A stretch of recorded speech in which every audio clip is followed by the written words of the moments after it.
Bienvenue à la grande édition de Rwanda TV. Tout de suite, les grands titres. La Chambre des députés a approuvé ce mardi la mise en place d'une commission spéciale chargée d'approfondir le rôle de l'histoire coloniale dans les problèmes que connaît la sous-région.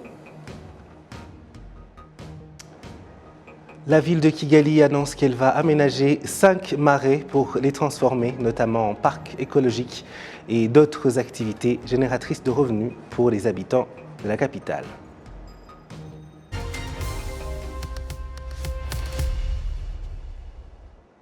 Encore une fois, bienvenue, chers téléspectateurs de la télévision rwandaise. Je suis David Carmel Ingabire. C'est une joie de vous retrouver. Je vous le disais en titre, la Chambre des députés a approuvé ce mardi la mise en place d'une commission spéciale chargée d'approfondir le rôle de l'histoire coloniale dans les problèmes que connaît la sous-région, en particulier les problèmes observés à l'est de la République démocratique du Congo qui affectent les relations du Rwanda et ce pays. Kassim Youssouf nous en dit plus. C'est une commission composée de 9 membres et après avoir approuvé ses attributions, la session plénière de la Chambre des députés lui a accordé un délai de 2 mois pour avoir déposé son rapport. Cette commission est mise en place pour faire la lumière sur, faire une recherche approfondie, donc la genèse du problème, les développements qui ont eu lieu jusqu'à présent. Et il va faire le rapport à l'Assemblée plénière. On lui a donné un délai ne dépassant pas 2 mois. Il va faire le rapport à l'Assemblée plénière et voir ce que les parlementaires peuvent faire dans le cadre d'appuyer à travers la diplomatie parlementaire pour faire entendre la voix du Rwanda et les réalités qui sont derrière, pour expliquer et voir ce qu'ils peuvent faire. Donc tout dépendra de la décision, bien des propositions de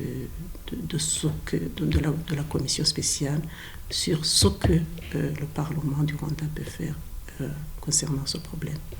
Cette commission est mise en place après la présentation que le ministre des Affaires étrangères et de la coopération internationale, le docteur Vincent Biruta, a réalisée devant la Chambre des députés, laquelle présentation s'est focalisée sur l'état de l'insécurité qui prévaut à l'est de la République démocratique du Congo, où le Rwanda est concerné par ce problème qui est le motif de la détérioration des relations de bon voisinage entre les deux pays.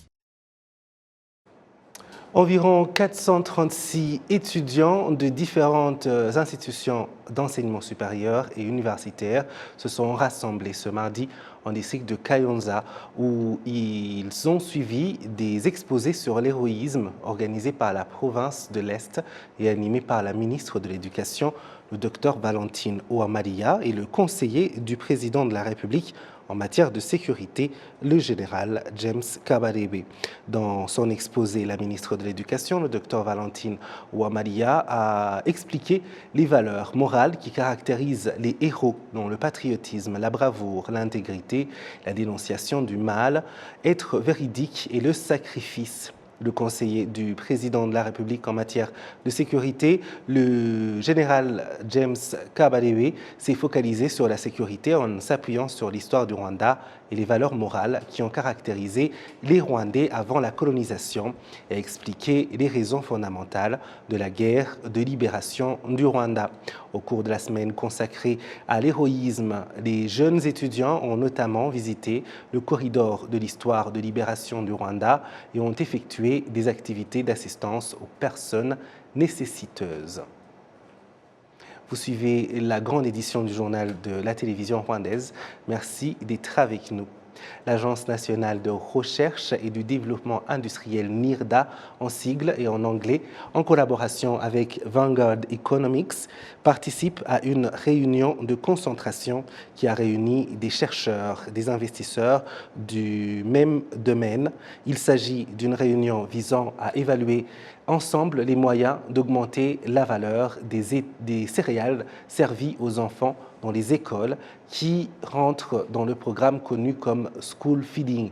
Le secrétaire d'État au ministère de l'administration locale, Samuel Dushimimana, a indiqué qu'au Rwanda, il n'y a pas d'enfants qui souffrent de malnutrition, ajoutant que toute recherche effectuée dans le domaine cadre aidera le gouvernement à lutter contre la malnutrition dans tous ses programmes nationaux irrelatifs ainsi que sa prévention.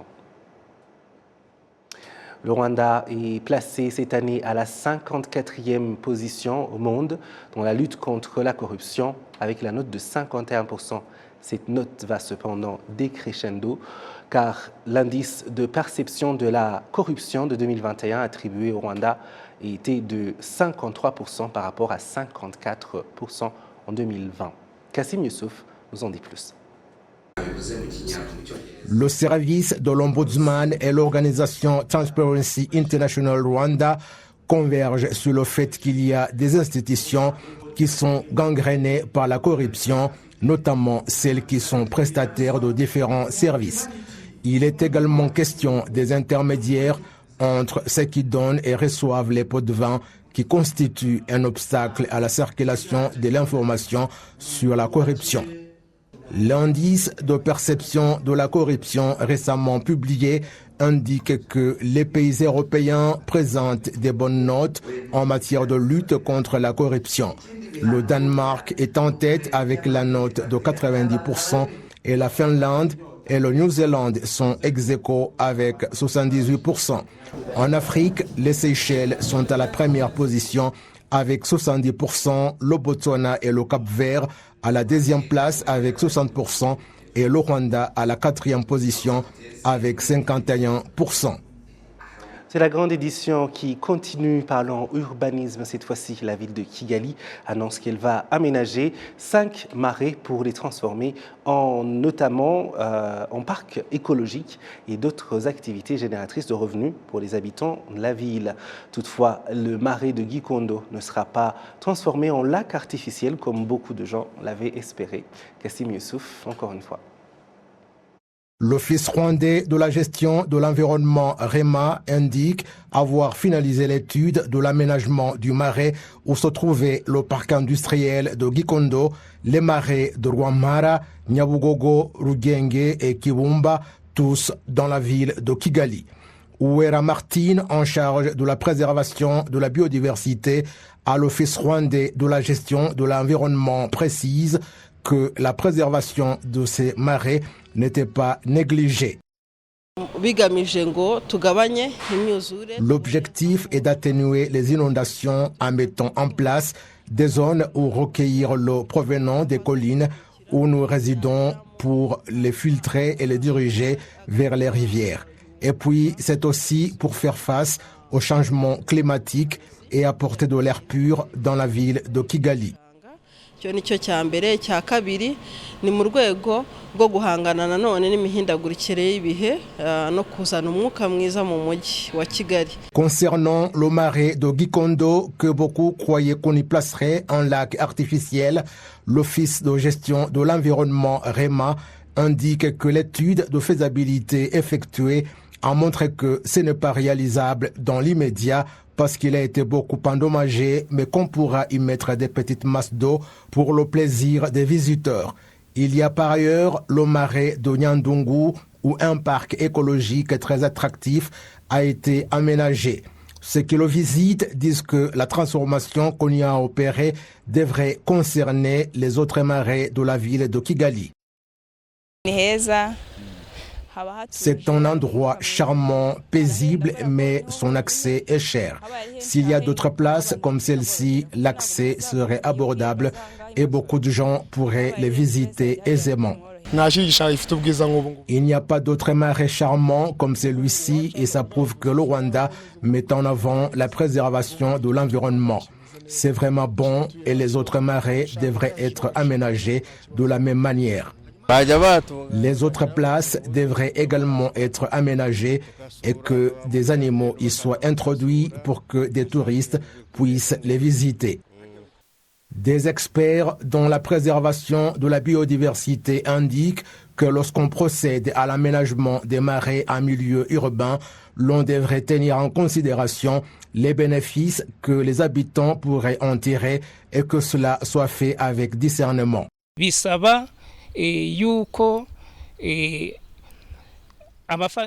Cela exige que les bénéficiaires, surtout les habitants et d'autres qui pourront y tirer profit, soient consultés pour qu'ils puissent apporter leur contribution. Il faut aussi avoir assez de moyens et des experts qui vont faire le travail. Il faut donc des études bien détaillées et que la mise en exécution soit faite avec discernement afin que les objectifs soient atteints.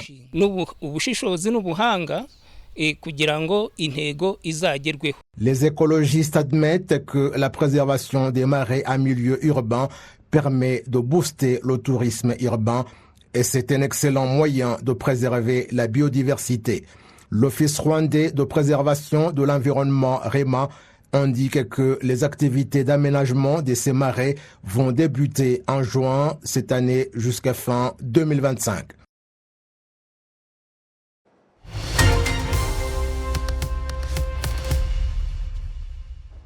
Cela fait maintenant plus de 4 décennies que la Vierge Marie est apparue à 3 jeunes filles du collège de Kibeho au sud du Rwanda. C'était en novembre 1981. Après que ces apparitions aient été reconnues par l'Église catholique en juin 2001, Kibeho, en district de Nyaruguru, est devenue une terre sainte. Plusieurs chrétiens catholiques en provenance des 4 coins du monde y vont en pèlerinage. La particularité de ce mois de janvier a été que la communauté, les Fleurs de Marie, célébrait 18 ans d'existence pendant lesquels les membres de cette communauté ainsi que leurs amis effectuaient une visite mensuelle à ce lieu saint pour remercier la Vierge Marie de lui présenter leurs intentions. Les détails dans le récit suivant. La bienheureuse Vierge Marie ayant apparu aux filles qui étudient au collège de Kibeho dans le sud du Rwanda, Marie-Claire Mukangango, Nathalie Mukamazimaka et Alphonsine Mumuleke leur a donné d'une manière consécutive, depuis le 28 novembre 1981 jusqu'en 1989, de la même date, un message à transmettre au monde entier. Et c'est le 29 juin 2001 que ces apparitions mariales sont devenues les premières reconnues par l'Église catholique sur le continent africain. Depuis lors, des pèlerins viennent souvent visiter cet endroit qui est devenu une terre sainte. 3 ans plus tard, 4 personnes ont eu l'initiative de régulièrement rendre visite à la Vierge Marie, qui au cours des apparitions avait promis de rester à Kibeho. Après la bénédiction du projet de ces visites par Père Paletin Chrysanthe Gwassa, qui était chapelain du site des apparitions, un pèlerinage mensuel a commencé avec les 4 personnes qui, par la grâce de Dieu, ont fondé une communauté dénommée les Fleurs de Marie. Madame Anastasie Wimawela, une des membres de cette communauté, explique l'impact de ce pèlerinage sur sa vie. Ici à Kibeho, je ne connaissais pas. Je suis venue la première fois avec ce groupe et j'ai compris que cet appel du ciel, cet appel de la Vierge Marie me concernait aussi. C'est que je fais ce pas et depuis lors, ça fait bientôt 14 ans, je comprends que j'ai grandi spirituellement. La Vierge Marie, parce que c'est elle qui connaît mieux Jésus, c'est elle qui nous amène à Jésus. C'est elle qui nous aide à comprendre comment vivre en tant que chrétien. À la base, c'était un pèlerinage des personnes âgées, mais la communauté Les Fleurs de Marie a étendu le message de la Vierge Marie chez les jeunes, qui eux aussi vont actuellement à Kibeho chaque mois, comme l'a indiqué Michel Mwenedata, en revenant sur le fait que pour les 5 ans qu'il effectue ce pèlerinage chaque mois, il a non seulement reçu la guérison miraculeuse d'une allergie qu'il avait depuis longtemps, mais aussi sa vie a considérablement changé d'une manière positive. Pareil pour Naïssa Omutoni-Kalekezi. Depuis 7 ans et demi, je me suis retrouvée à venir fréquemment avec les Fleurs de Marie. Et l'impact que ça a fait, c'est que le fait qu'on venait chaque dernier dimanche du mois, c'était un recueillement pour voir comment je vais passer ce mois-là et comment mettre mes intentions, prier pour les intentions du mois qui est débuté. Cette paix intérieure, quand des fois, les choses ne se passent pas comme on le prévoit, que ce soit du côté personnel ou professionnel. Et j'ai vraiment reçu beaucoup de dons de la Vierge Marie. Lors de ses messages à Kiwero depuis le 28 novembre 1981 jusqu'en 1989, à la même date, la Vierge appelle à la conversion profonde des cœurs, à la prière incessante, sincère et sans hypocrisie, ainsi qu'à l'urgence du retour à la vie avec Dieu en tout et partout. Elle recommande la prière du rosaire et de la méditation du chapelet et de ces douleurs de la Vierge Marie. La communauté Les Fleurs de Marie, connue comme Indaosa Malia, à l'occasion de son 18e anniversaire d'existence, invite tous les chrétiens à accueillir ce message de la Vierge Marie, à le vivre, ainsi qu'à le propager au Rwanda et au monde entier. Amandine Dikumasabo pour la télévision rwandaise. À l'occasion de la journée internationale de lutte contre les maladies tropicales négligées, le Rwanda s'est joint au reste du monde pour une sensibilisation de la population autour du thème « Tous ensemble, agissant contre les problèmes qui entravent l'hygiène et l'assainissement dans la lutte contre les maladies tropicales négligées telles que la malaria ». Ce sont des maladies qui n'ont pas été vraiment considérées à leur juste valeur, mais vu le nombre de personnes qui sont affectées par ces maladies, vu le degré d'incapacité qui peut être entraîné par ces maladies, ce sont des maladies qui doivent être considérées comme d'autres maladies. Je dirais ce sont des maladies, si on regarde en détail, ce sont des maladies qu'on peut prévenir par des gestes essentiels de la vie courante, que ce soit l'hygiène des mains, se laver les mains, boire de l'eau potable, utiliser correctement les toilettes. Et si on adopte ces mesures, on est en mesure de prévenir la majorité de ces maladies. Donc, comme ce sont des gestes simples, on aimerait que chaque Rwandais adopte ces mesures pour prévenir ces maladies. Ça, c'est un. De deux, ce sont des maladies qui sont vraiment qu'on est en mesure de traiter. Et pour la page culturelle de cette semaine, nous nous intéressons à la place de plus en plus grandissante que les artistes, artisans et autres créateurs rwandais accordent à leurs racines et origines traditionnelles. Célébrer le gakondo en l'incluant dans les œuvres d'art modernes est un phénomène qui prend de l'ampleur sur la scène artistique rwandaise, notamment dans la musique. S'il y a juste quelques années, la musique folk rwandaise ou le gakondo, comme on aime bien l'appeler, était considérée comme destinée à un public plutôt âgé, de plus en plus de jeunes se l'approprient et l'incorporent dans leurs chansons mainstream, ciblant principalement les jeunes. Des artistes comme Feu Yvan Bouravan, sur l'introduction de sa chanson Garagaza, sortie pendant sa tournée des centres culturels francophones, ou encore sur la chanson Improbable, ouvrant l'album Inare du rappeur Kenny Keshot, qui s'associe avec le poète Junio Rumaga. Dans la même mouvance, le musicien Ruti Joel, lui, va plus loin et propose en début 2023 un album qui fait beaucoup parler dès sa sortie, notamment sur les réseaux sociaux comme Twitter, Instagram et TikTok, titré Musso Mandela, avec des sonorités gakondo sur toutes les 10 chansons qui le composent. Lors de son passage sur l'émission Le Miroir, ici sur Rwanda TV, le chanteur a expliqué que c'est un album pour célébrer son origine et son identité. Ma musique, je mélangeais moderne et traditionnelle. Oui. Et là maintenant, je voulais montrer mon identité qui fait que En fait, le fait que je chante moderne, c'est mon âge. Je suis un jeune, oui, mais avec une base traditionnelle. Alors, je voulais montrer ma base de la musique que je fais. Donc, c'est traditionnel, pur. Ouais. C'est pour cela que j'ai sorti l'album Musso Mandela. Au-delà de la musique, la tradition rwandaise inspire aussi l'artisanat de luxe, notamment des marques de mode made in Rwanda comme Motions, qui avec sa dernière collection titrée Imandwa est allé tirer l'inspiration des imageries, des modes de vie et d'habillement de l'époque précoloniale au Rwanda. Un mouvement cristallisé il y a quelques jours par le festival ITK pour célébrer la culture africaine, un événement organisé par l'ONG ITK Youth Organization au Centre culturel francophone du Rwanda. C'était le 27 janvier dernier, qui rassemblait de la musique, des danses, des objets d'art, d'habillement ou de décoration en provenance de différents pays africains. Pour cette première édition, le public avait réservé un accueil chaleureux au festival, ce qui a ravi et encouragé les organisateurs, comme l'explique le fondateur de cette ONG, Yannick Niozima. J'ai un sentiment de satisfaction parce que donc les gens ont répondu à l'invitation et il y avait des gens de différents horizons, et des Ivoiriens, et des Camerounais, des Congolais, des Burundais, des Rwandais, des Européens. En tout cas, c'était un jour de joie.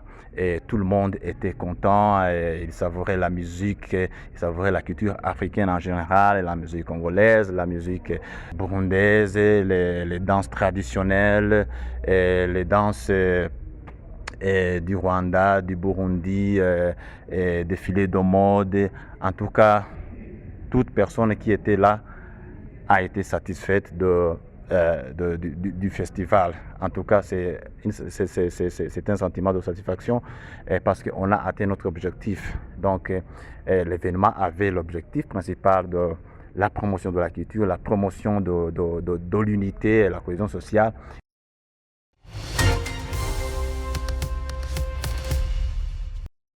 Nous arrivons à la fin de cette édition, mais avant de nous dire au revoir, permettez-moi un rapide rappel de ces grands titres.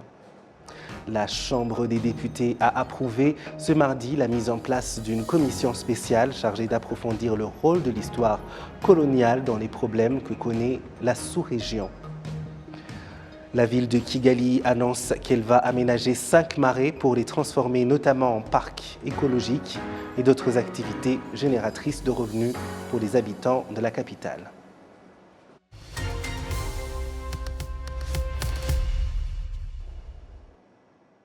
Et voilà, c'est tout pour ce journal. Merci de nous avoir suivis. Je remercie toute l'équipe qui m'a aidé à le préparer. Ce sera un plaisir de bientôt vous retrouver.